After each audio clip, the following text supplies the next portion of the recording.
मैं हूँ हाथी राजा, मैं सबका बजाता बाजा।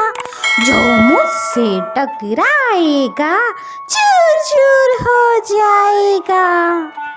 हाथी और हाथी की राजा दोनों डांस कर रहे थे। हाथी की माँ ने कहा, आओ बेटा, मैं तुम्हें एक कहानी सुनाती हूँ। एक बार एक टिड्डा था। अपनी मस्ती में हरी हरी पत्ती खाता हुआ, मौज करता हुआ, गाना गाता हुआ उसका टाइम पास होता था। पूरा दिन शैतानी में लगा रहता था वो, और आराम से मजे से अपनी जिंदगी काट रहा था। अचानक टिंग टिंग टिंग टिंग, उसने क्या देखा? अरे ये फल मेरी तरफ क्यों बढ़ रहा है? बचाओ बचाओ बचाओ बचाओ, मुझे कोई बचाओ बचाओ बचाओ। अरे ये क्या है? बचाओ बचाओ, मुझे कोई बचाओ। टिंग टिंग टिंग। चींटियां हंसने लगी।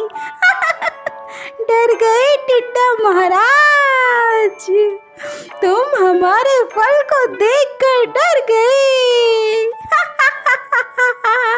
नहीं नहीं नहीं नहीं, मैं तो नहीं डरा था। नहीं, मैं किसी से नहीं डरता। मैं हूँ टिड्डा, मैं बिल्कुल किसी से नहीं डरता। झूठ बोल रहे हो तुम डर गए थे। नहीं डरा था, मैंने बोला ना, मैं नहीं डरा था। नहीं डरा था मैं। देखो, वहाँ मैं मौज कर रहा था, मैं तो डांस कर रहा था। तुम डर गए थे, झूठ बोल रहे हो। और सारी चींटियां हंसने लगी उस टिड्डे पर। फिर बहुत सारी चींटियों ने अपना अपना खाना एक गड्ढे में डाल रही थी, और उस खाने में क्या था? पत्ता गोभी, टमाटर। और टिड्डा इसे देखकर एकदम से हैरान हो गया। चींटी बोली, टिड्डा महाराज, क्या तुम अपना खाना इकट्ठा नहीं कर रहे? क्योंकि बरसात का मौसम आ जाएगा, फिर खाने की बहुत परेशानी होगी। तुम भी मौज ना करके अपना खाना इकट्ठा करो। टिड्डा बोला, छोटी चींटी, मैं बड़ा टिड्डा हूँ, मुझे ऐसे छोटे काम करने की ज़रूरत नहीं। मैं अपना खाना खुद जमा कर सकता हूँ। और फिर से वो अपनी मौज लेने चला गया, और चींटियाँ अपना खाना लेकर फिर से अपने रास्ते की तरफ बढ़ने लगी, और टिड्डा झूलने लगा। और बड़ा सुहाना मौसम है, ये पागल चींटियां इस सुहाने मौसम में भी काम कर रही हैं। बेवकूफ कहीं की। और ऐसा कहकर टिड्डा मौज उड़ाता, नाचता गाता, झूलता, एंजॉय करने लगा। और चींटी से बोला, पागल चींटी, तुझे तो कुछ भी अकल नहीं है। ये देख, इतना अच्छा मौसम में तू काम कर रही है। अब मौसम बदलने लगा। धीरे धीरे जो हरे पत्ते थे वो गिरने लगे, और हरे अब भी उस टिड्डे की मौज कम नहीं हुई। बचे खुचे पत्तों को खाकर अब भी वो मौज कर रहा था, और उसने बिल्कुल भी खाना इकट्ठा नहीं किया था। पैर पानी में डालकर अब भी वो मस्ती कर रहा था। पर क्या हुआ? सर्द रातें और दिन शुरू हो गए। ठंडी हवाएं चलने लगी, चारों तरफ सिर्फ बर्फ ही बर्फ था, और अब टिड्डा ठंड से कांप रहा था।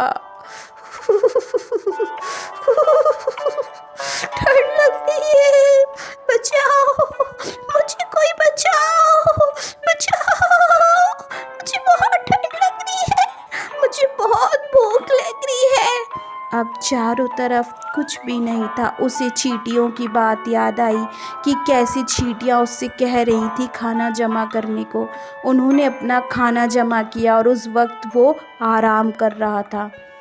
वो एक चींटी के पास गया और उसके घर जाकर बोला, चींटी, मुझे बहुत लगी है, मेरे पास खाने को कुछ नहीं है, तुम मुझे खाना दे दो, थोड़ा सा, नहीं तो मैं मर जाऊंगा, मुझे खाना दे दो।